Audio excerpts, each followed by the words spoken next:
This is Only the Strong Survive, a podcast powered by Kahn Media, where we dive deep into the world of business, leadership, and innovation. I'm your host, Dan Kahn, and I'm honored to have you join us today. So, let's get ready to learn some survival skills together.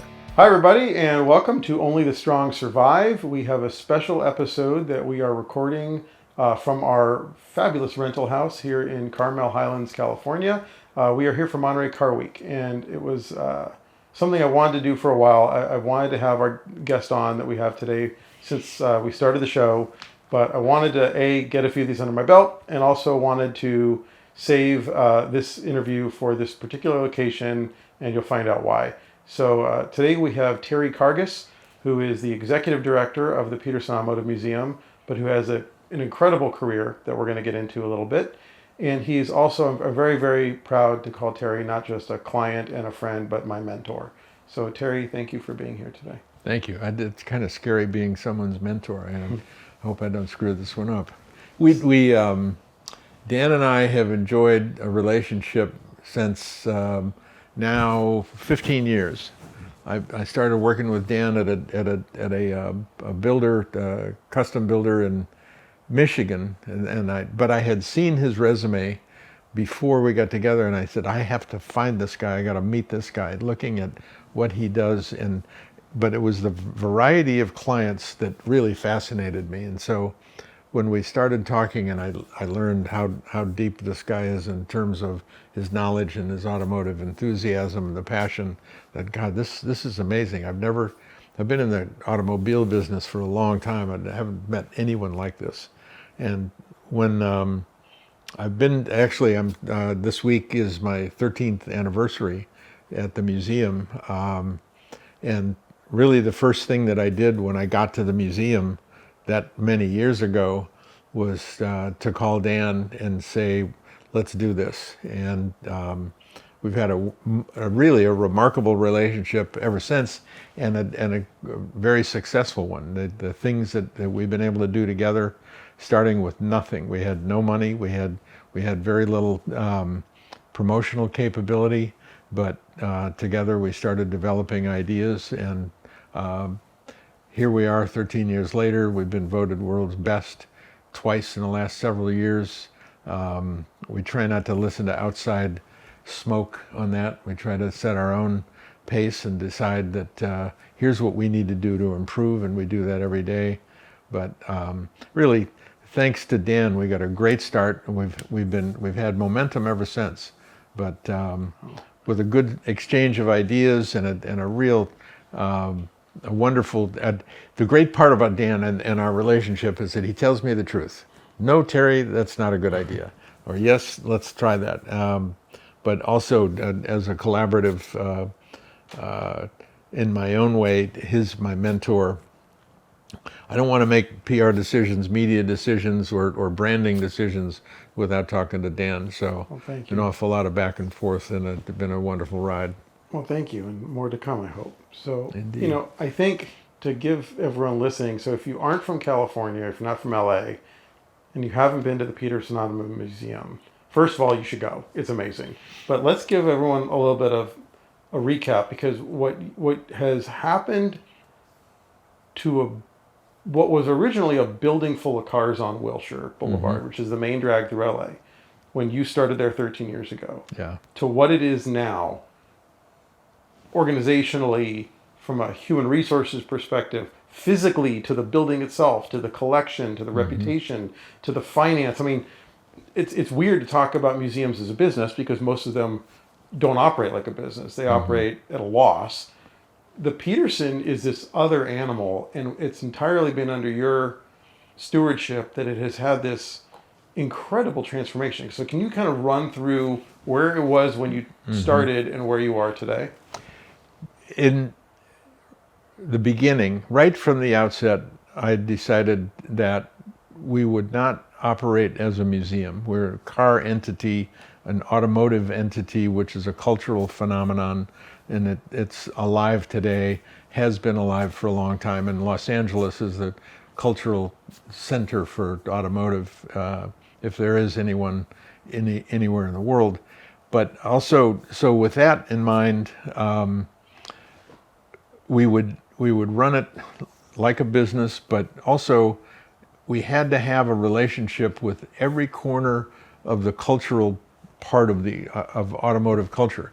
You've got people that love Volkswagens. There are guys with slammed mini trucks that are just beaters, but these guys are so proud of their cars and what they're doing, and it's where car culture begins. You buy a car that you're going to afford, which is usually you're the fifth owner of it, but you take it and you start to personalize it and have fun with it, and get together with like-minded people. But the idea was, and then Dan and I worked together on this, is how do we reach every corner of the car culture, especially the vibrant car culture in Southern California, and we went to work on that.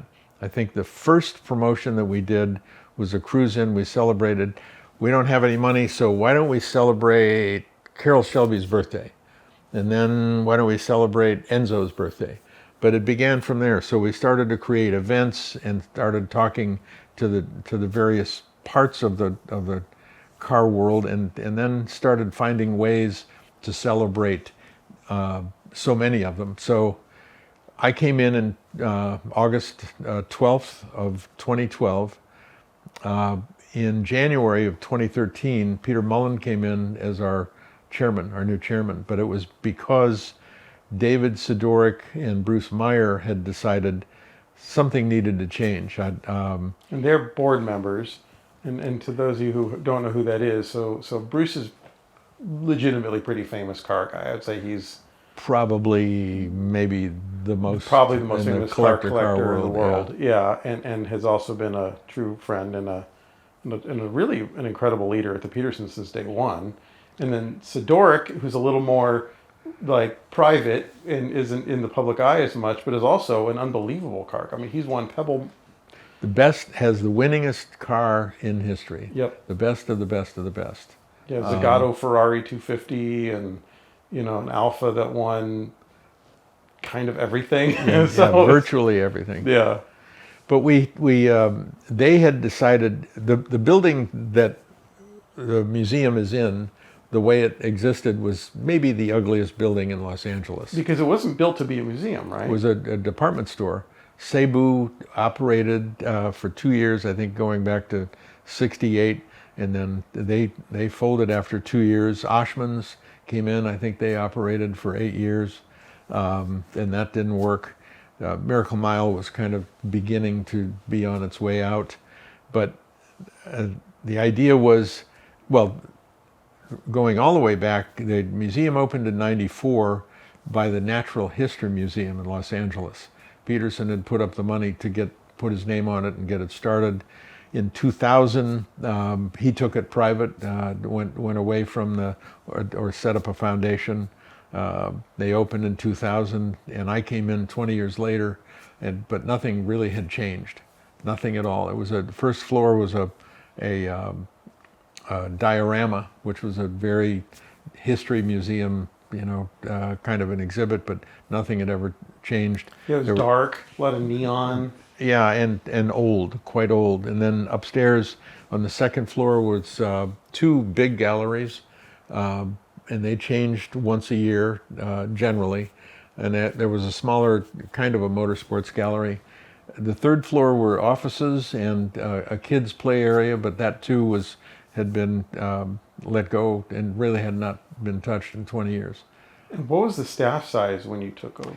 We had about 50 people that would be full and part-time. We're at 190 now. So more than, almost quadrupled the staff. Yeah. And what was ticket sales when you took over? 125,000 a year. Total for the year? Total for the year. Now we're about right at 500,000. So more than quadruple. But that David Sidoric had a vision that the exterior, he told the architect, we're not going to build a new building in LA. It's not going to happen in our lifetime. We need to do something to the exterior, and it has to represent speed and motion. And he found Gene Cohn, Cohn Petersen Fox out of New York, who competitively looked at Los Angeles, realized that Frank Gehry kind of owned LA and he didn't have a building here, so he was very excited. But they were inspired and came back very quickly with a model, a maquette of what the exterior would be. And if you look at the ribbons that we have right now, almost to the line from what they presented is what got built. David and Bruce took the maquette and went to visit Peter at his home, and he took one look at it, and they said, "You have to come in and lead the charge to do this." He looked at it and he said, "I'm in." And so he started as chairman in January of 2013. And that's what started the remodel process that has sort of transformed. His Peter, as you knew Peter well, and his first board meeting, he came in, "Gentlemen, we're going to all write big checks, and I'm going to write the biggest one. We're going to call this campaign Bold Moves, and it starts today." And we raised $100 million, or we spent $100 million. We're still paying off the note, but generated enormous interest. And what was interesting was the beginning of the idea of changing the museum. We'll spend $25 million and do something, and then the exterior design came in. Well, that's $45 million, and well, how can we change this and not do something to the interior? And we discussed the first floor. How would you do it in phases? So you didn't. Now we have to shut it down, and we'll start again, start fresh. Peter brought in a fellow named Ulf Henriksen from the Scenic Route, and they did the interior. But to their credit, they also went to visit 33 museums around the world to get a best practices, good idea, concepts, and brought that all together. You know, and Peter, for those who don't know who Peter Mullen is, was as Terry described, was the chairman of the museum for the full remodel and kind of all the way through that whole process. He also had his own automotive museum, which we did the PR for up in Oxnard, which was probably the greatest collection of Art Deco era French automobiles anywhere in the world. Unquestionable. And he made all his money in insurance, and he was a pretty intimidating guy. I mean, he was like 6'4", and very successful, and had strong opinions, and unfortunately passed away last year. And I wrote a little thing when he passed away that the memory I have that was the clearest of Peter was right after he joined the board, and you, I think, had told him that we did PR for the Petersen, and the Petersen's old agency was still handling the Mullen, and I don't think he was thrilled with them. Yeah. And so he called me up and he said, "Well, I heard, Terry said you're good at this," and I said, "Well, thank you very much." And he said, "Well, maybe we can work together." And I said, "Okay." So we started chatting about what his vision was and what he wanted to do. And he said, "Okay, well, what's this going to cost?" And so I kind of gave him a ballpark price. And then he sat there and ground on me for like an hour. And I mean, this guy's got, $500 million worth of cars. Right. And he is just grinding me for like $1,000 a month for like an hour. And I finally just said, "Look, I all due respect, I'm bidding this at a fair rate. I know what it's going to cost. If you want to cut the hours back, we're going to have to cut deliverables. Right. But to do it the right way, this is what it's going to cost. It is what it is. If you want to cut deliverables, we'll do that. Otherwise, let's just do this or not do it. No big deal. Like, no one's holding your feet to the fire." And he got quiet for a minute, and he said, "Okay, your price sounds fine." And I said, "What was this whole exercise we just went through?" And he said, "I wanted to see what you were made of." What? And then and we did his PR for 8 years or 9 years after that, and he never mentioned money again once. It's so Peter. It's Not so Peter. one time. I don't think it had anything to do with the money. I think he was just... Yeah, he would have tested. Yeah, he also enjoyed gamesmanship, but he also enjoyed a good argument. Yeah. Let's see how clear you are on your position. But he was a magic guy. I mean, he was a brilliant leader, really a brilliant leader, and pulled together a board that, I mean, today still I think is the finest board of directors on the automotive. If you want board. to shout out a couple of names, you've got some incredible people on your board. Well, our Richard Varner came in almost immediately after Peter came in. He was made chairman or treasurer Bill Amundsen has been on the board since the very beginning. The Amundsen Foundation. What an amazing man. He just got back from France. He's a policeman also, runs the foundation, but he's also suited up policeman. They sent him to France to prepare for the games here in LA. But I think last Labor Day he sat mounted patrol in Venice. He's that kind of a guy. But automotive names and racing names. Charlie Nearberg is one of the great racers. Land speed record holder. Yep, 400 miles an hour. Yeah.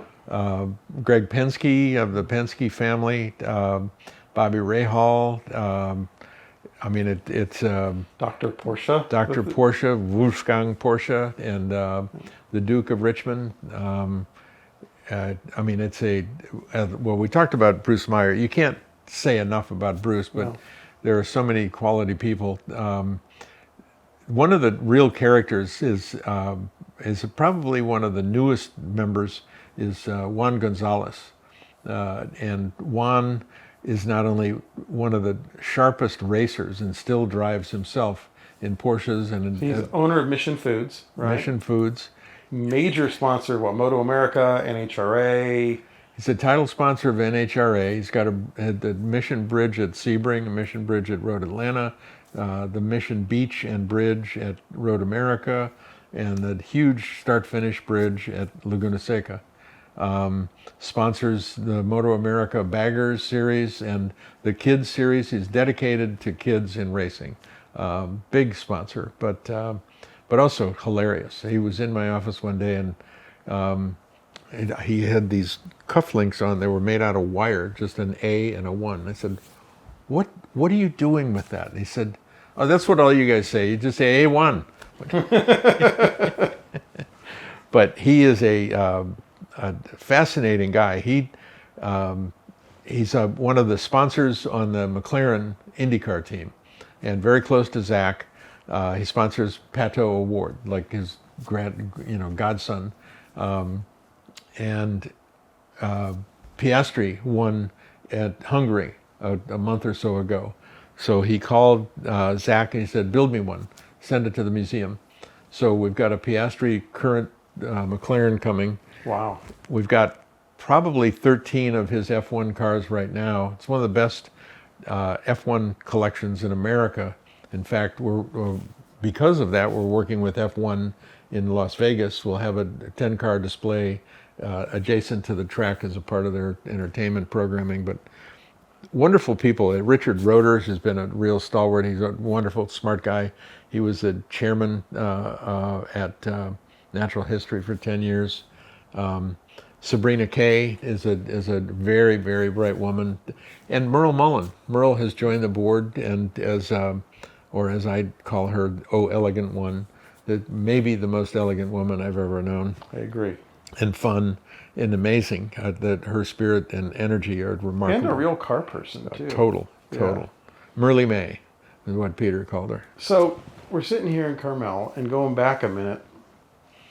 So like you mentioned, we were, we worked with you at a tier 1 upfitter out of Michigan. And I want to get into your background a little bit because you spent a long time at Roush and you've got a really interesting career. But I'll never forget, it was sort of a challenging account, and we were getting to really enjoy working with you. And all of a sudden you get this call pretty close to Car Week. I mean, I think it was within a few weeks, right? Couple of months. Okay. Couple of months.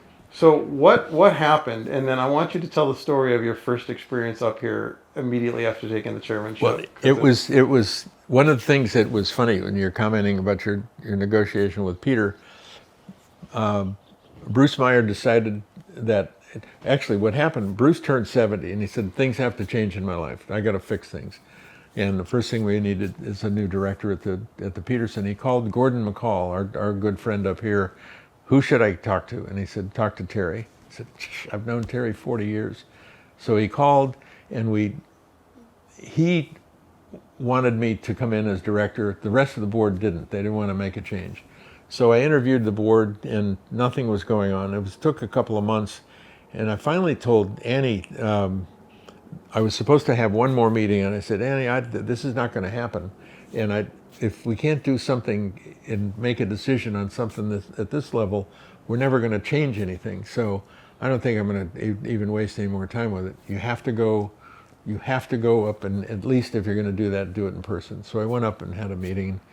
The meeting starts, and David Sidorik walked in about 5 minutes later and sat down and looked at me. He says, there's 3 things you want that are non-negotiable in your deal. Is that right? And I said, yeah. And he said, we got a deal. So where have you been? Welcome to the party. So I started August 12th of 2012, came up here, and then drove up on Wednesday. On Sunday, I'm sitting in the Henry Ford 1952 Ferrari Barchetta up on the stand getting a trophy. And I'm thinking, pretty good start. We can stick this one out. I remember that vividly. You going up on the stand at Pebble in that Ferrari, and that was pretty. I thought, wow, what a cool way to kick off a new gig. It really was. It was one of those introductions that talk about being fully immersed in the whole event and the experience. And then the following year, because of Peter, and literally because of Peter, we ended up creating a hospitality facility on the lawn, which is still the only one.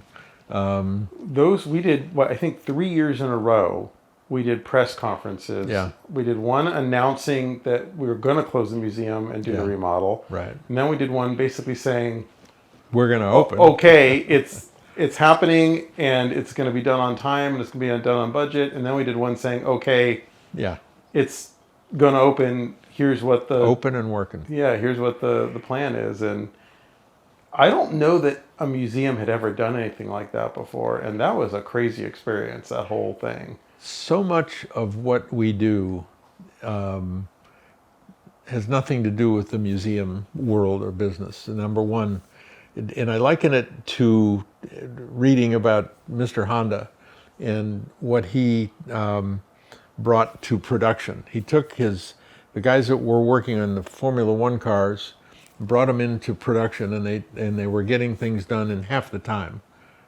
in the production facilities now, because they had a mindset of, no, this is how you solve problems, get a solution and move. We took a entertainment approach to what we had to do at the museum.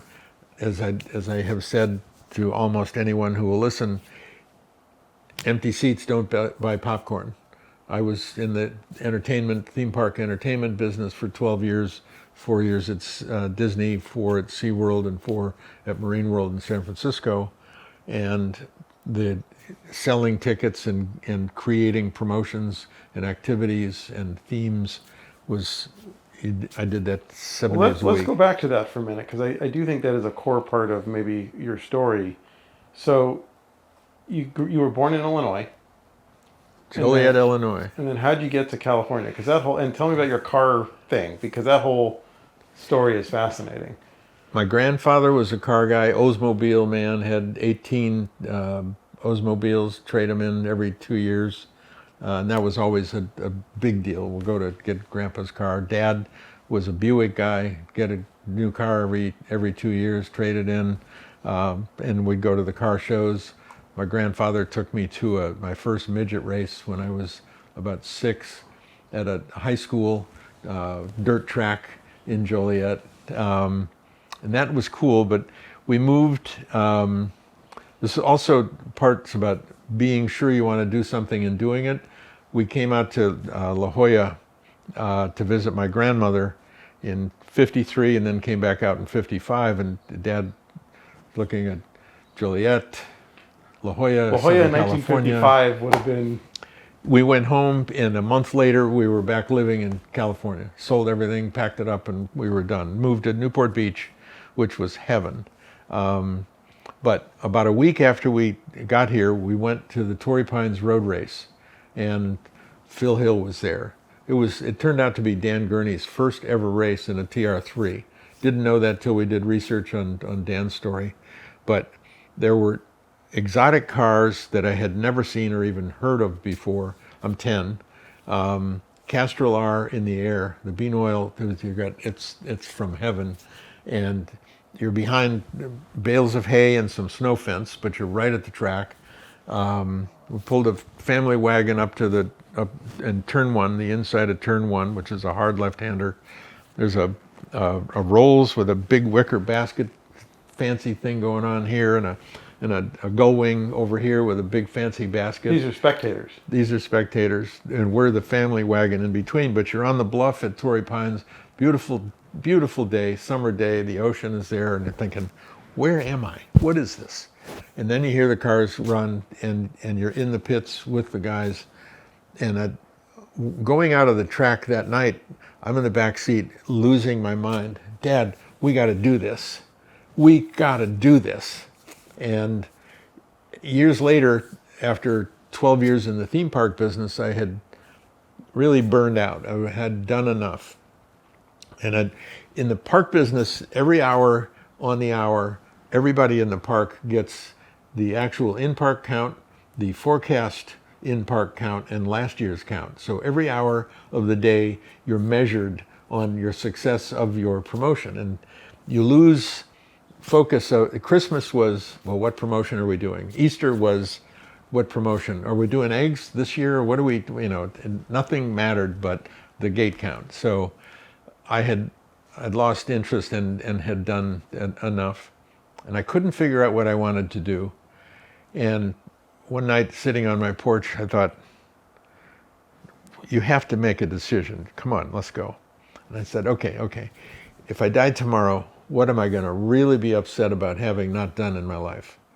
What did I miss? I thought, racing. I want to be involved in racing. I've got to do that. And so that led into a number of really interesting choices and people and places and experiences. But every bit of it, the good and the bad, was an experience. There were so many things that I did that didn't make sense, that I didn't make money on or lost money on, but it was not a choice. I had to be there doing what I was doing. It really wasn't a choice. I'm not going to deviate from it. You worked with Dan Gurney, right, in All American Racers? I went and knocked on Dan's door, and I said, I can help you. I said, why? What? I said, I know how to sell sponsorships. Have a seat. And 18 months later, we made a deal with Toyota and took the GTU team, 4 GTU cars. It was an experience like no other, because you're now dealing with somebody. I had been involved in racing before that, but not at that level. I had a Budweiser contract for a couple of years in promotion, to the track promotion, and had the good fortune of pointing out KK Rosberg as a candidate for the team. They tested him, and it was, who is this guy? Sign him up. But I did that. You were involved with Newman at some point too. It was, right? Newman Freeman, the Budweiser Can-Am team. Okay. Bill Freeman. I knew Bill Freeman, so that was a natural connection. But I got the Budweiser deal separately, and it happened to be to go in and support Can-Am racing and some other things. I can't imagine. So was this in like the 70s or the 80s? 70s, yeah. In the 70s, you show up at a racetrack and you're the rep for Budweiser. I was pretty popular. Yeah, you're the guy with the checkbook. I bet everybody wanted to meet you.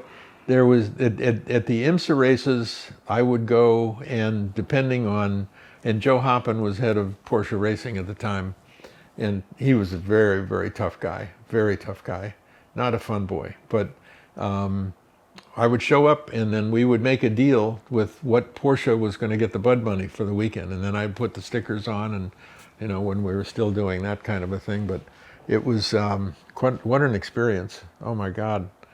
One of my best experiences, a part of the Bud deal, was putting KK in his first ever F1 car at the Watkins Glen F1 race in a Walter Wolf car. Peter Warr was the team manager at that point. Didn't finish the race, but it looked good on paper, and it was fun to be there. Quite an experience. Ended up with my own Atlantic team. That was another moment. We were in Montreal. We were the warm-up race for F1 on the Ile de Notre Dame. And I'm smoking a Havana, walking in the pits, thinking my life has been made. But all of the experiences, going to the IMSA races, being involved with Jim Busby extensively. I actually sold the first Coors beer racing sponsorship. And it was one of those magical things where a friend of mine who was the head of marketing at the 49ers, I was still living in the Bay Area, called me one day. I got the job. I'm going to be the first sports marketing director at Coors. I said, don't move. I've got a BMW deal. You've got to do this. Made the deal with Busby. And I talked to him a couple of months later and I said, so how's it going? What do you think? And he said, this is the dumbest thing I've ever done. I said, what are you talking about? And he said, Terry, I have 3,000 proposals on my office from racers. When they found out Coors was going racing, he said, I got Penske coming in, I got Richard Petty coming in. The whole world has decided that we're the place to be.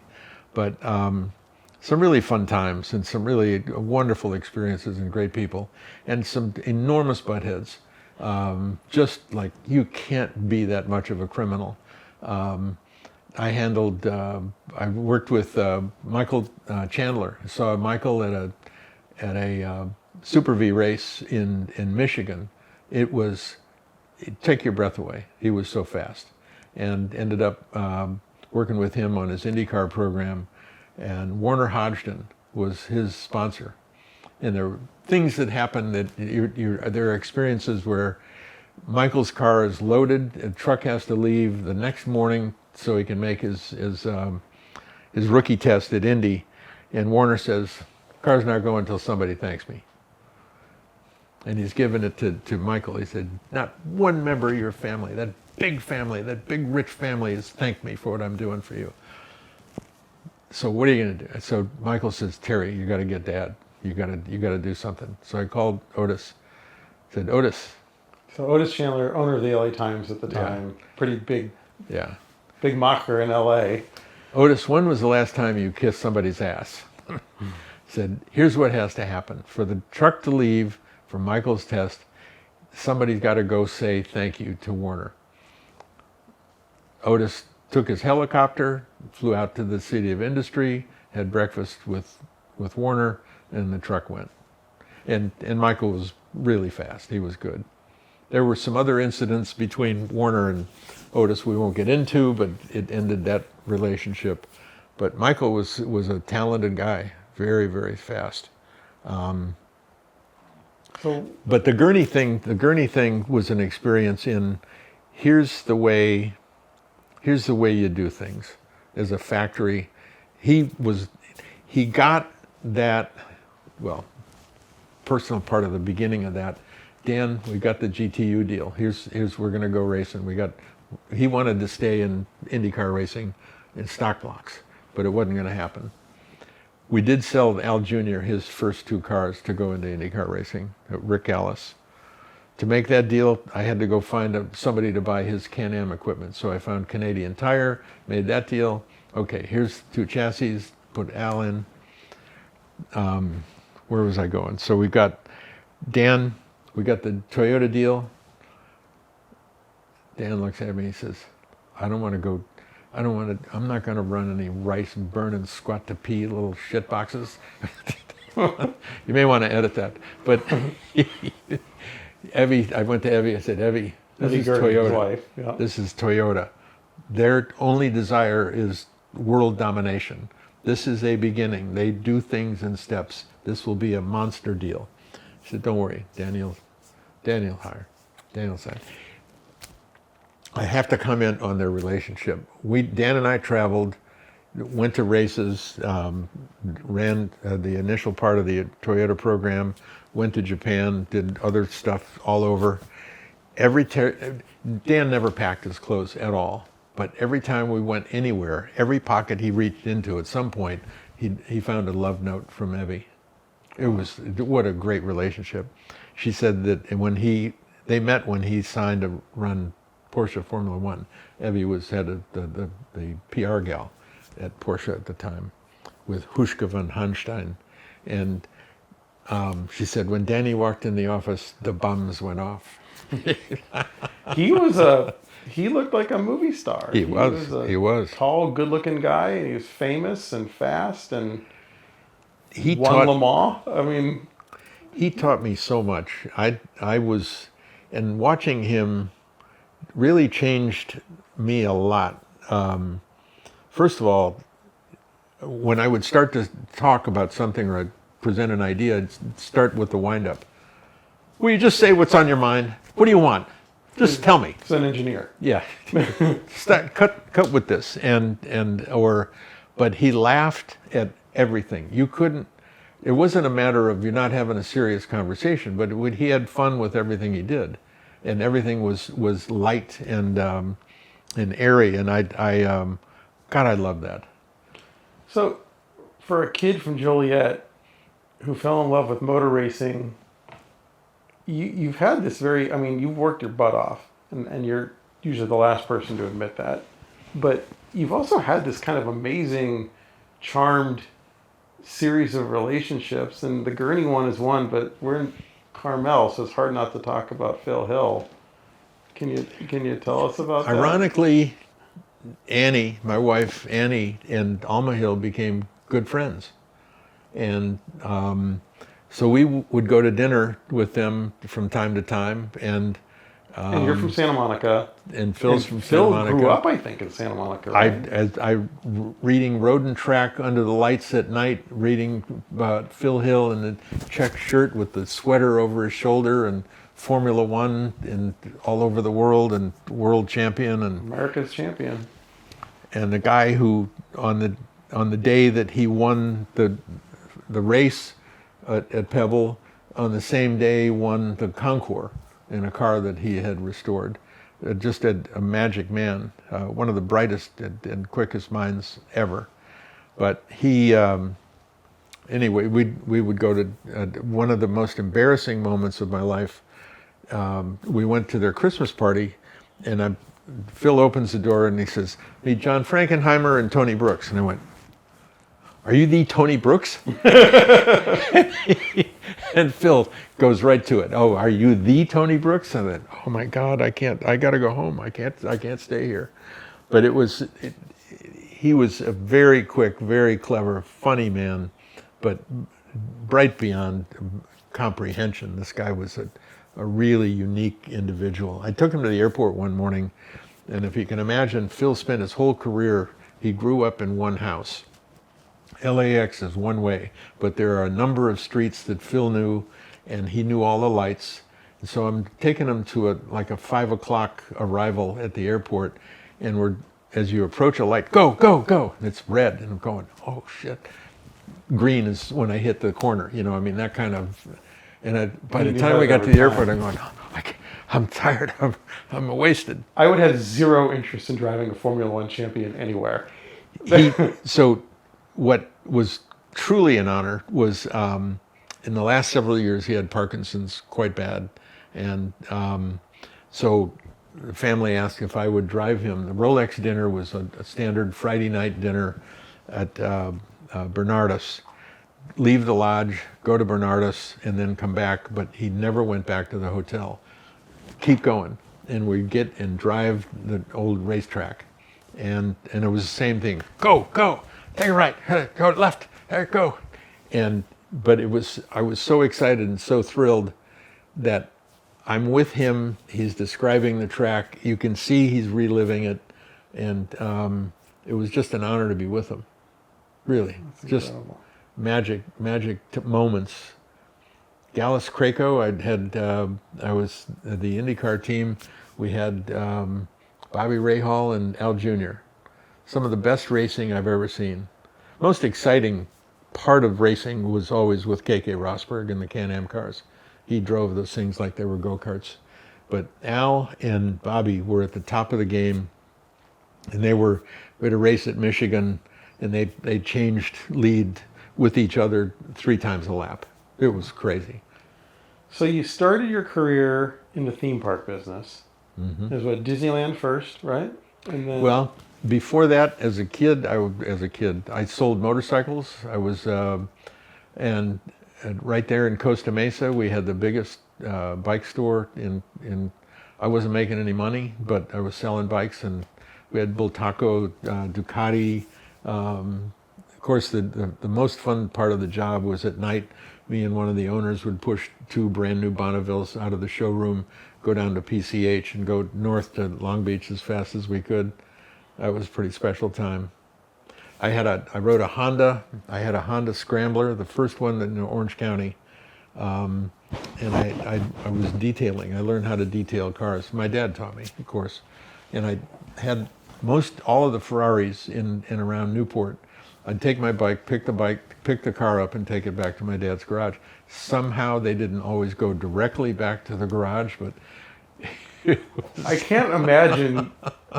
Hey kid, some teenager, go ahead and take the Ferrari and get it. They had knockoff wheels, the knockoff Baranis, and I had a system where I was the only one who would do in between the spokes. So I could have the wheels polished, as highly polished on the rims as they were in between, because I took the time. And it was a labor of love. So fast forward 50, 60 years, and one of the things I want to ask you about, and not to get weird, is the bathrooms at the Petersen. Because they come up a lot. Like, we hear about it a lot. What is the deal with the bathrooms? I had my first days at Disney. You go through a thing called the University of Disney, or Disneyland. And I was so enthralled with the whole operation. First of all, Walt was, I think, the first really significant CEO in America who said, no, my name is Walt. It's just Walt, not Mr. Disney, I'm Walt. And there was a humble part of that I really respected. My former father-in-law was the third guy hired by Walt to open and build Disneyland. My first job there was in the warehouse, and then I got into marketing. But it was a respect in watching what they did and how they did it. The attention to detail. There's one man who did, all he did was polish brass in the park. That's his sole job.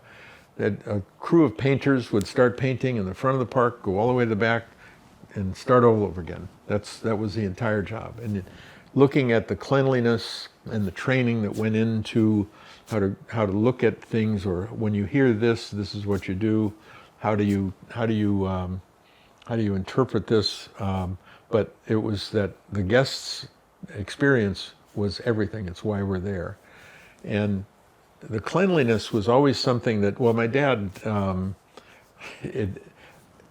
Dad was a clean freak, but also taught me how to detail cars, was very patient. Well, the Barani wire wheels is what made me ask about it, because there's a parallel line in here somewhere. Well, we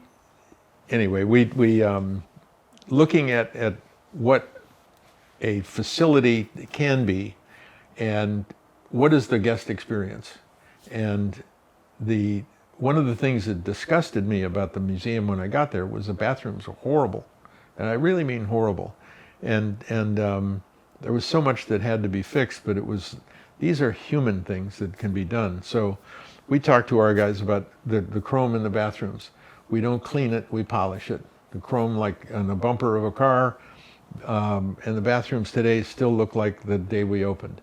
But it's a sense of, and a feeling of pride. One of Annie, my wife's girlfriend, says, if I'm in Los Angeles and I'm in that area, that's the only place I'm going to the bathroom. But it's like everything else. It starts from there. The whole rest of it filters out. How do we treat people? And we've learned a lot in the last year from the Wynn hotels and their 5-star service. But cleanliness and keeping the operation. First of all, we present the cars as art. That was a part of the opening decision. But how can you not have a really clean, shiny thing that people feel safe in and that they enjoy being in? It is something that comes up a lot, and it really is a point of pride. Well, there's that graphic that you see on LinkedIn a lot where it says like the difference between a boss and a leader, and the boss is like at the very back and he's pointing in a direction and all the people with the rope are trying to go, and then there's the leader who's at the front and he's kind of leading the charge, right, dragging the rope.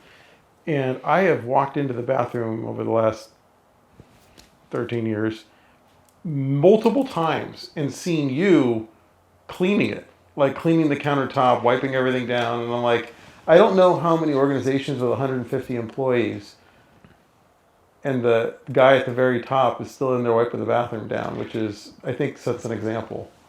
I don't spend hours a day, but if No. I happen to be in there and it looks, one of the things that we talk to the whole team about regularly is that not only do you have a voice and a vote about what we're going to do, but you also have a shared responsibility.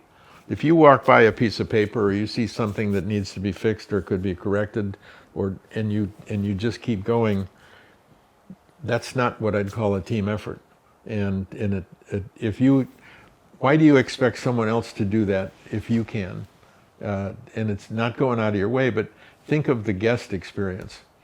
Stevie Ray Vaughan was asked, it said, why do you play so hard? You look like you leave everything on the floor when you're done. I mean, you're exhausted. And he said, well, I always worried that if that was the last show that one of my fans saw and I didn't perform as well as I could, that I'd let him down.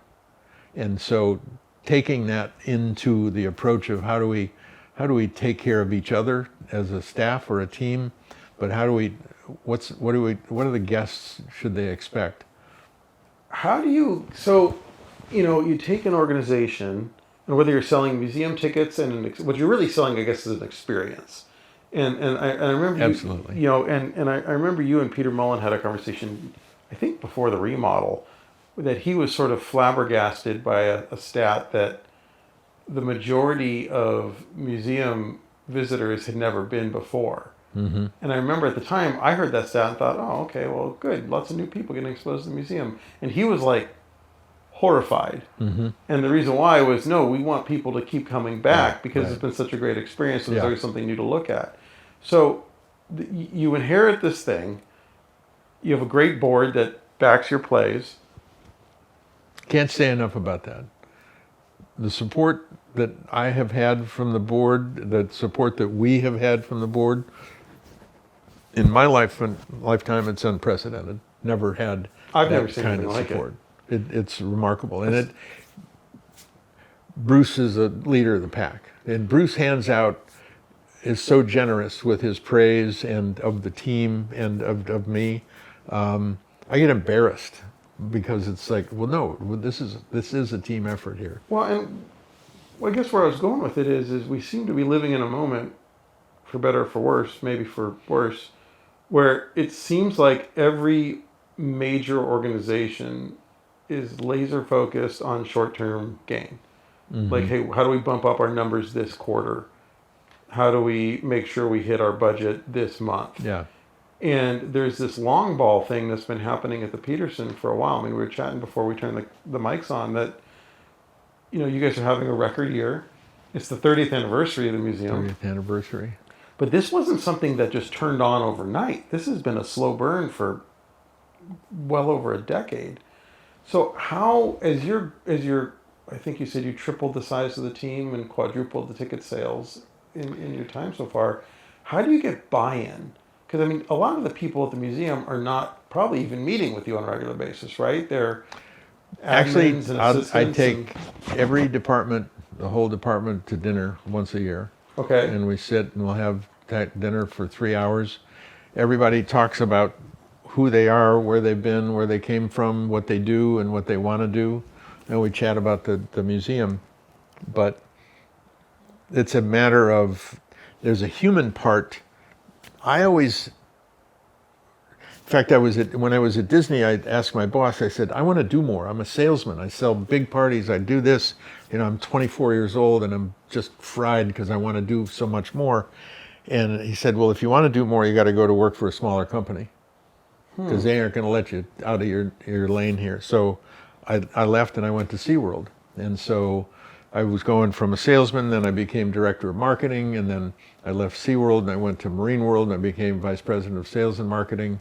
So smaller with more responsibility, but you talk about the team and the thing. I was talking to one of our events guys, and I said, we were talking about how friendly the team seems to be, and he was talking about this woman in our facilities department who rides a bus for 2.5 hours each way Wow. to Palmdale. She cleans our bathrooms. And he said, why do you do that? And she lives in a trailer and takes care of her grandchildren. Why do you do that? She said, because everybody knows who I am. They respect me. They say hello. And in my life, I've never had that before. No one's ever been nicer. So the human part of our relationships and the element of what's your opinion, what do you think, and having everybody have an opportunity to share in a thought or participate in a discussion, so that when we're going to do something, you do have a voice and a vote. Doesn't mean it's going to get voted on, but it means that you're there for your input, but also that everyone in the building is respected equally. That has, and then it's a matter of find the right people. That was another part of the Disney lesson, is that find the right people and let them go, let them do it. That's hard. Yeah. Knowing when you have the right person can be hard. Knowing when you have the wrong person can had be a few. hard. Yeah, we all have. And then and then letting go when you find the right people, and and empowering people to sort of make mistakes and figure stuff out on their own and go do it.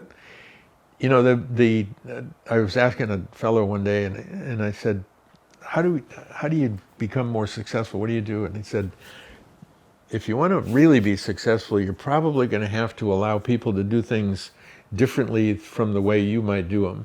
But that doesn't mean it's going to be bad. But you got to be willing to listen. That is a learned skill.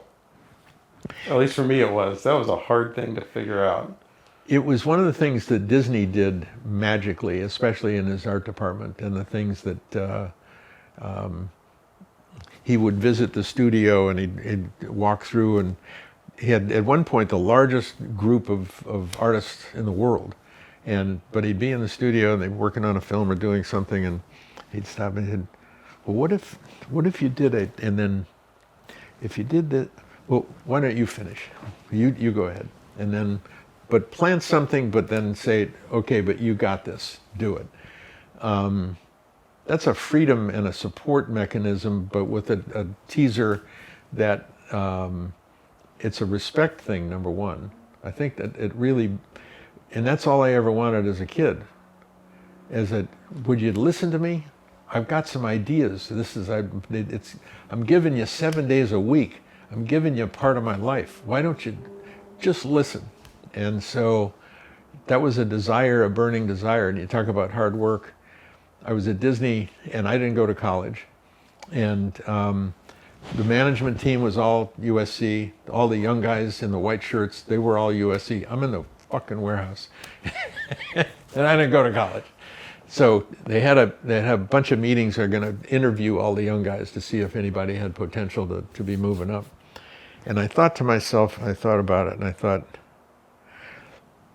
okay, you might be smarter than me, but you will never be able to keep up with me. I will outwork your ass, every one of you. And I took that to heart. It said, but it's also doing what you love isn't work. Right. I talked to my grandsons about that. What do you want to do? Find what you want to do. You're not going to hit on it immediately. You're going to have to experiment and keep trying, but you'll figure it out. That's been the most important part, really, as you say, has been putting the team together. So you had this arc at the theme parks, which has unquestionably, I think, influenced what you've done at the museum. Mm-hmm. You spent time in motorsports and in sales and marketing, which has certainly also given you skills that you've applied at the Petersen. And then you spent some time at Roush working with OEMs and 12 the Tier years. 1 thing. And yeah. Talk a minute about the OEMs and so the car companies and the relationship with the Petersen, because I think that's been an interesting thing to observe, watching that evolve. I got to tell you too about Roush, I was had set up a shop, and we were going to do aftermarket things, and I got a call from a fellow named Max Jones, who had been a West Coast IMSA driver, who got hired by Jack Roush to run one of his Fords, and then he stayed on after that and was running some of the teams. And he said, "Hey, we're going to get in the aftermarket business. In fact, we just hired a guy, the first guy, and this should be good." And I thought to myself, Roush has 3,500 employees, one of the biggest engineering companies in Detroit. They're Ford Motor Company. They're unbelievable racing. I mean, Mark Martin was right. What I don't think a lot of people realize even today is that, everyone knows the Roush performance stuff and the NASCAR stuff, but I don't think a lot of people realize that the bulk of their business is essentially acting as an engineering house, mostly for Ford, but for all sorts of stuff, school buses and public transportation and massive capability, and expanded dramatically over the years. But at that time, all you need to hear is that they were Ford's primary advanced powertrain engineering group. 2 buildings with 30 dynos apiece. Yeah. How cool is that? Yeah. But I thought, they're engineering and they have racing, and so if you're going to be in the aftermarket business and you have engineering at that level and you have racing as a showcase, I said, there isn't anything better. And so I told him, I said, "You're not going to do this without me." And I actually went and negotiated the Western U.S. rights to Roush distribution. Best and worst deal I ever made. They were an OE engineering company and didn't know about aftermarket. They said, "Okay, you guys want a blower for the Mustang?" "Yeah, we do." What's the criteria?" "It's got to be the best." Okay. A year and a half later, they give us a blower that requires 3 guys and 185 parts in about 12 hours to do an install. It was a factory piece. Like, no, it should be about $4,000. They were thinking like an OEM. Yeah, that's what they did. So learned some lessons on be careful what you wish for. But their engineering and the products that we put out were the best of the best. So that was another part of my desire, is that just work with the best. The powertrain though, I mean, and the companies that we work with now, there's been a big shift in the relationship at the museum. Because the Petersen really didn't have a lot of None. OEM relationships when you took over. Nothing. Like, there were no debuts happening. I mean, Didn't want to know. yeah. It was a tired old building and nothing going on. The first floor, nothing had changed. And I think the first debut we did, at least when I was there with you, before the remodel, was the C7 Corvette, I think. Mm-hmm. And that was in the old building. Yeah. But that was a big deal. Right. Oh, huge. I think what happened, after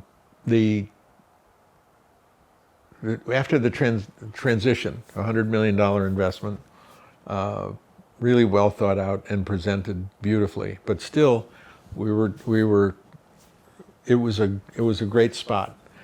What happened was that when the pandemic hit, the Michael Bodell and a couple of guys, 2 days after everything shut down, the world shut down, we were live streaming from the museum, tours of the museum. During the pandemic, we opened 4 new exhibits while we were closed to be relevant. But the taping the tours of private collections went viral, went international, and people, I mean, you got the whole world locked down, and car guys are looking for car content. Yep. And all of a sudden, you can go visit garages that you never would have ever been allowed in, but you've got the owner of the collection giving a personal tour and giving you the history of its cars. In fact, Klaus Zellmer, the CEO at Porsche North America, at dinner one night, said, talking about all of our content and all the good work that you guys do, he said, someday people are going to say, I see Petersen everywhere. That brand is so huge. And don't they have a museum tied to it? Isn't there a museum part of that? But over time, what's now happening is that, well, you talked about the manufacturers, but what has really happened is that that the exhibits have gotten so elaborate and so good that we've set the bar high. We also put ourselves in a box because now you expect the parting of the Red Sea and the things to happen that are magic, and Brian makes them happen. Yep. He keeps hitting it. We brought in 2 lowriders for the current exhibit, Best in Low, which is one of the best we've done, from Japan. We would never have spent the money to do that. It's $30,000 per car one way. But we would never have spent the money, but we now know the value, and we also know that our attendance, because of what we're doing, will cover it. And it's interesting because, I've got my feet in a bunch of kind of weird little worlds in automotive. And a lot of people we talk to or work with, especially on the industry side, the industry used to really be in California. It was Detroit and California. And unfortunately, for a variety of reasons, most of the industry has left. Yeah. So I talk to these companies and they hear who we work with, and oh yeah, the Petersen, I've heard about that, I really want to see it. And these are, like, in many cases, lifelong car guys in their 40s, 50s, 60s, 70s who come out to LA all the time. For whatever reason, they haven't been to the current iteration. Yeah. And then they come. And when they come to the last one, they freak out. Yeah. And, like, I love getting those calls because, right. you just had a couple of board members from SEMA over there not too long ago, and they saw the lowrider exhibit, and they're like, these are grown men freaking out because they're so completely blown away by just the amount of unbelievable cars, the programming, the content, the art, the multimedia that's baked into everything. That's as a part of that, looking at the manufacturers, we have become, as a part of the way the industry has begun to shift away from spending fortunes at auto shows where you're there for 14 days, you've got your people tied up, the space is phenomenally expensive, and you've got a couple million people, but how many are really your designated targets? Right. What the manufacturers have found is that if you want a really beautiful location to showcase or do a reveal, a la Aston Martin, who did private showings each night this past week in our shop.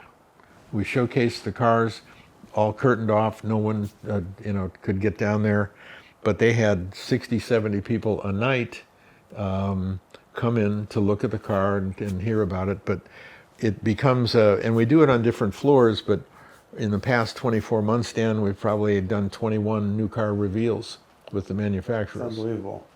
Well, it's a trust thing with us, but it's also our events team is as good as it gets. Yes. And they're so helpful. So events and also production, which is a big part of events, right? And you guys do a really good job of that, and you have the right facility for it. We're getting better too. We've got Alp Guman, who's this Turk, came out of Turkey alone, went to, I think I'll go to Harvard, and then I'll go to MIT, and then slacker. I'll come back to the United States or come into California, and he's been with us now 6 years, but he's taking us into AI. He's finding technology that one of the things that we didn't get when we built the new museum was a theater. Alp found essentially a portable LED wall, 20 by 8. And then he just put surround sound in the Meyer Gallery. So we'll have one of the best theaters in the city. So now we can do the documentaries I've always wanted to do, and all of the movies and all the shows. And so, there's so many fun things now. That's so cool. The technology that we're starting to add into the various exhibits is really extraordinary. Waymo right now that we just opened. Well, I was going to bring that up. Yeah. it's so cool because you get to see Self-driving cars, right? self-driving cars and where all the sensors are in the cars, but then there's another stall that shows you what the car experiences and what it's picking up on the road and what it sees and how it moves around it. So, that's, as we kind of wind this conversation down, one of the things I want to bring up is every museum I have ever been to in my life, not just car museum, anything, is looking at the past and trying to maybe contextualize it in some way. But it's always rearward looking. Right. Yeah. And I will never forget for the rest of my life when we were in the process of announcing the new Petersen. We were announcing that we brought in, there's a new director, we're bringing in a new chairman of the board, we're doing fundraising, and we're going to close the museum for a year, and we're going to remake the skyline of the Miracle Mile in LA.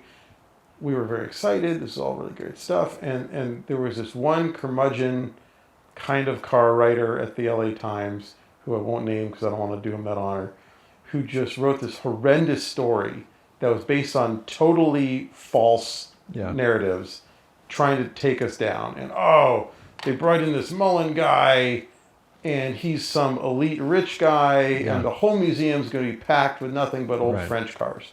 Now, that old French cars thing, and it's funny because as I'm getting older, one of the things because I used to really like punching back, and one of the things I've sort of figured out as I age is that most of the time it's better maybe to not do that, but to kind of sit back and let the sort of I'm still learning that. let the universe sort of self-correct a little bit, right? And you can,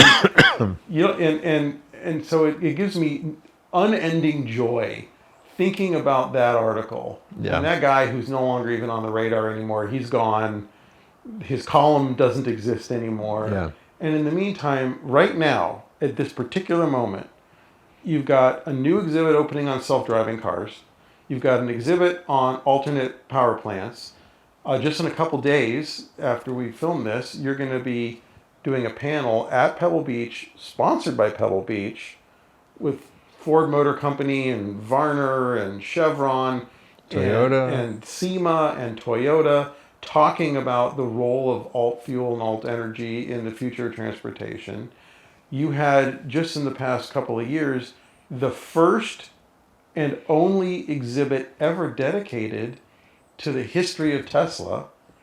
And you did something in that one that I think is shocking. You convinced a senior leadership team that didn't see any value in even doing that to do it. And that exhibit was unbelievable. Truly. I mean, like, it was crazy. Like, you guys had, Brian, like, somehow managed, the head of design, to let him, like, you guys had, like, renderings of vehicles that had never even been built that they threw away.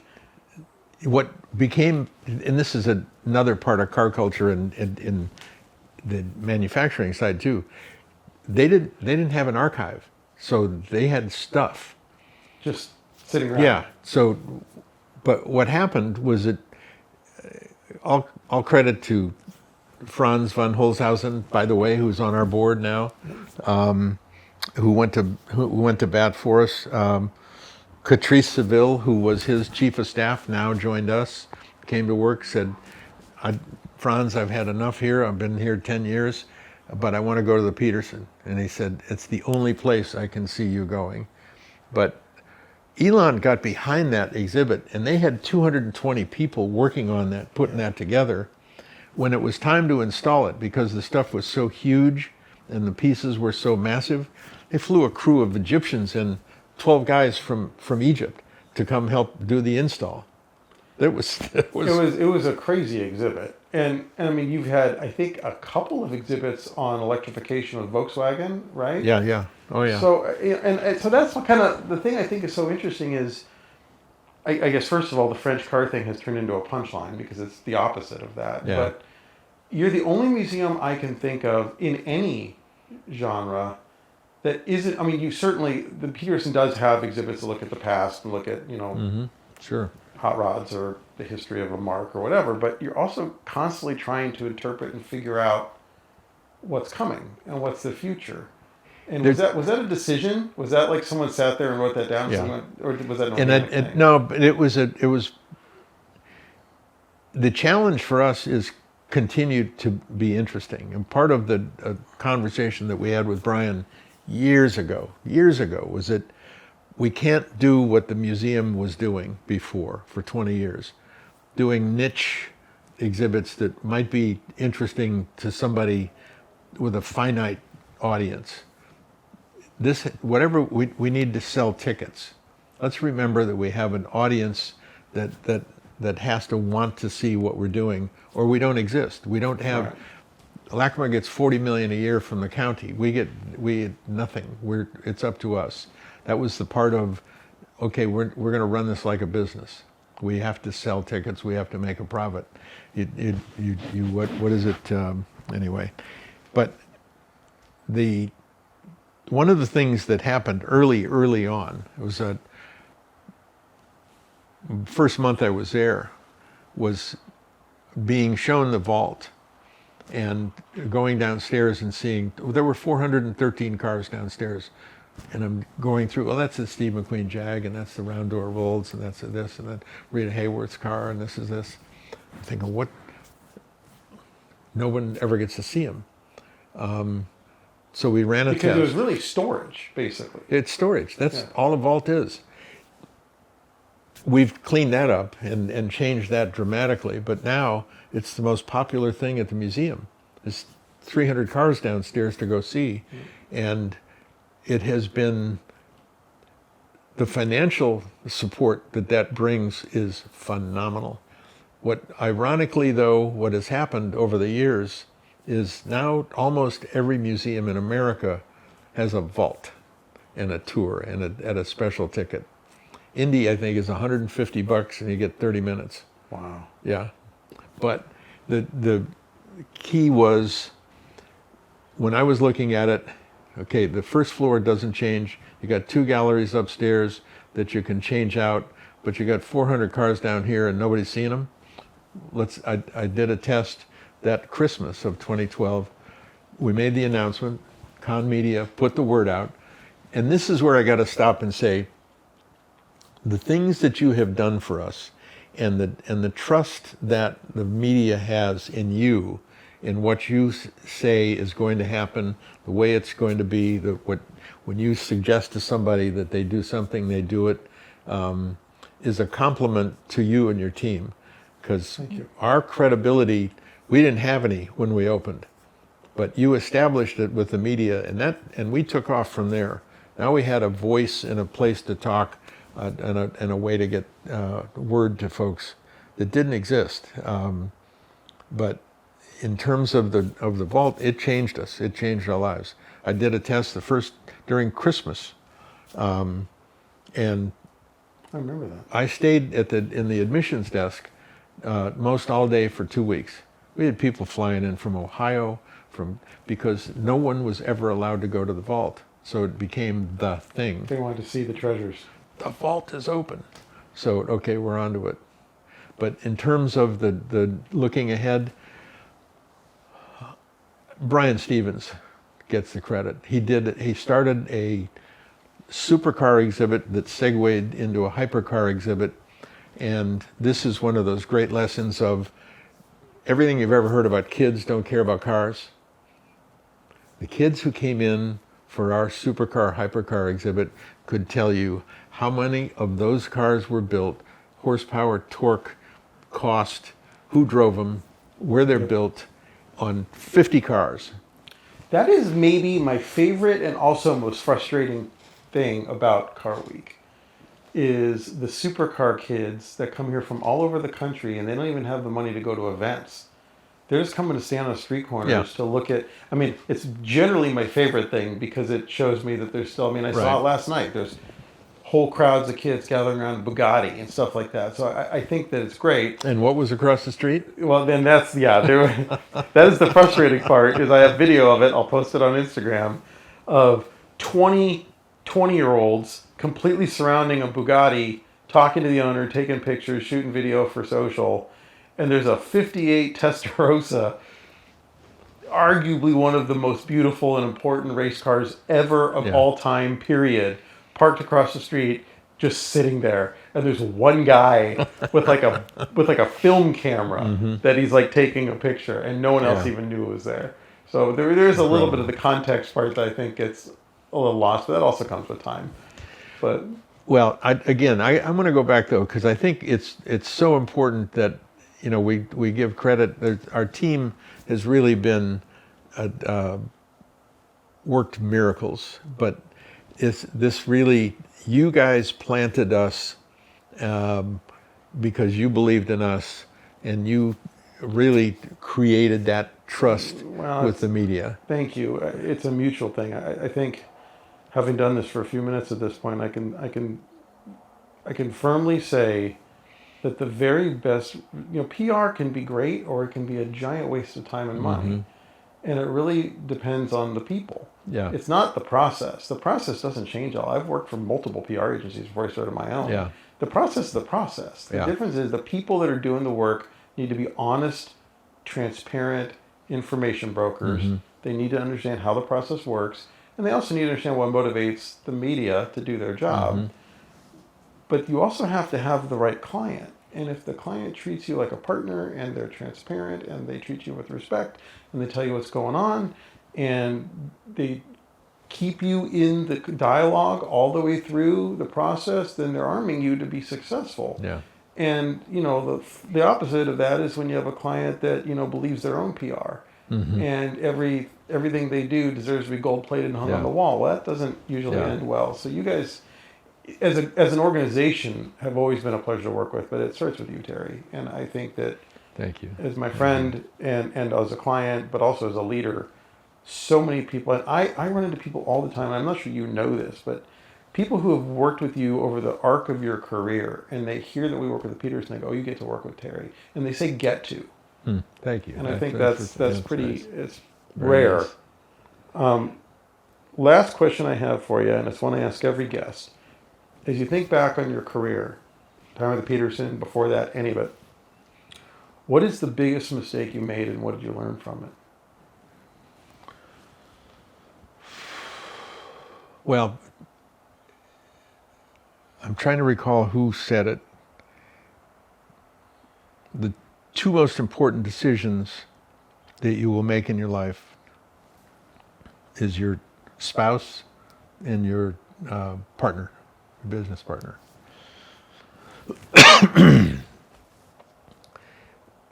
My first marriage was unfortunate because we were too young and we didn't really have a relationship. It was a love thing. And that didn't work, but we had 3 beautiful children from it, and now these amazing grandchildren, and now great-grandsons thrown in too. But the worst decisions or the best decision? What was the question? The question is, what was the worst one, and what did you learn from it? I worked with so many dipshits that I despised because the way they treated people. They were liars and cheats, and unfortunately that was in racing. And they were, I saw things, and I saw them do things, I saw them treat people like I didn't ever want to know about. So it wasn't one, it was several, but it was along the way, and that's the part of learning, and really what got me to where I am is that I don't ever want to see anybody treated like that. I don't want to be treated that way myself, and I go back to it. If I come to work for you, I'm gonna give you my life. I'm here. I'm gonna make this thing work. We're gonna do this. And so, best thing was taking the call. Couple best things. The call from Bruce, and then the board saying, "Okay, let's do this thing at the Petersen." Certainly one of the all-time best ever, without question. I had met Annie, my wife, and lusted after her for 20 years after we met. Seriously. I would call the friend who introduced us and, what's Annie doing? What's Annie doing? Oh, she's dancing flamenco in Santa Fe. And, what? Who does that? But also a remarkable woman, and we got married. She changed my life. Changed my life.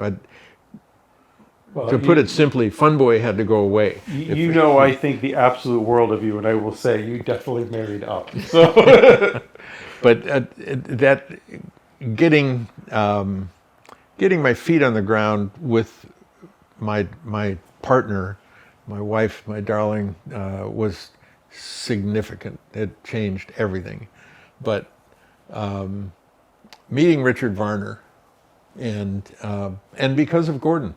Gordon was responsible for the call with Bruce at the museum. But real quick story: Gordon runs the Quail Motorcycle Show, and I was supposed to go, and I'm at home. I told Annie, I don't think. She said, "Well, you said Gordon was your friend." Yeah, and you're not going to go.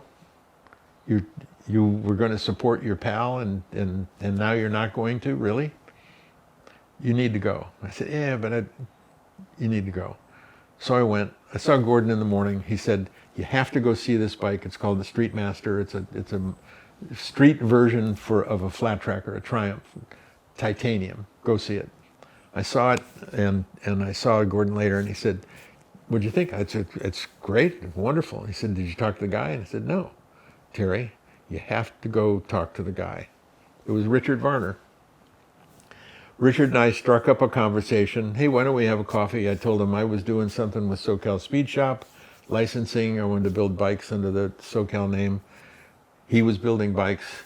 Let's get together. We did a couple of bikes.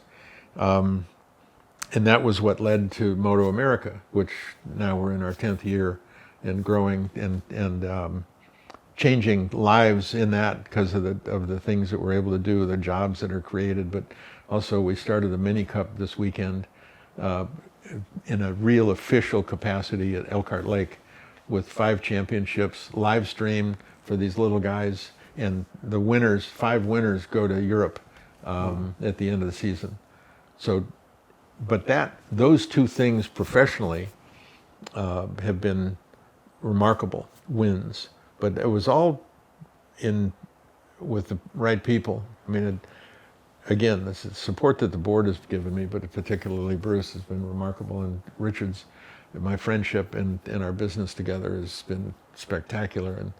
And so I feel the same way about you. The thing that again, the first outreach at the museum when I got there, it was like, no, we're going to do this right. We're going to go to the best of the best.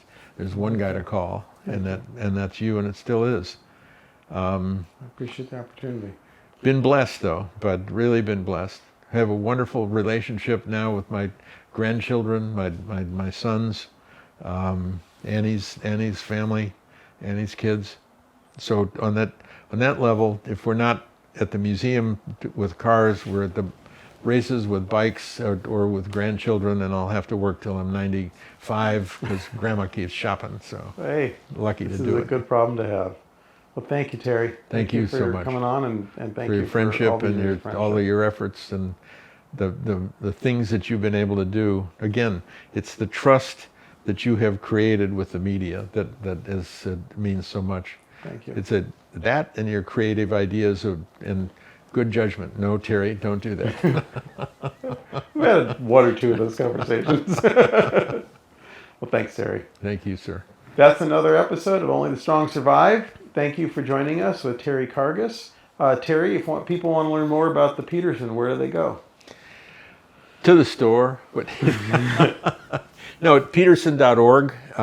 We're an all-purpose automotive museum, Wilshire Boulevard in Los Angeles. But petersen.org is a petersen.com, sorry. But I think you can find everything on the web. Instagram, Petersen Museum, Facebook, YouTube. Yeah. The YouTube channel is highly recommended. A lot of good content on there too. Yeah. And more's coming. We're gonna enter into a subscription as we develop now this year. We'll spend a lot of time creating that, but think Wikipedia meets Google for Yeah, your we never got information. into the archives and all that. That'll be the next one. Yeah. By the way, real quickly, that's another thing that we've been able to do. Archives with the Revs Institute, working on creating a national archive for all the automotive things that have to get taken care of. But that's just beginning as well. So lots of good things happening. Very good. Thanks. Thanks, everybody. Have a great day. Thanks, guys.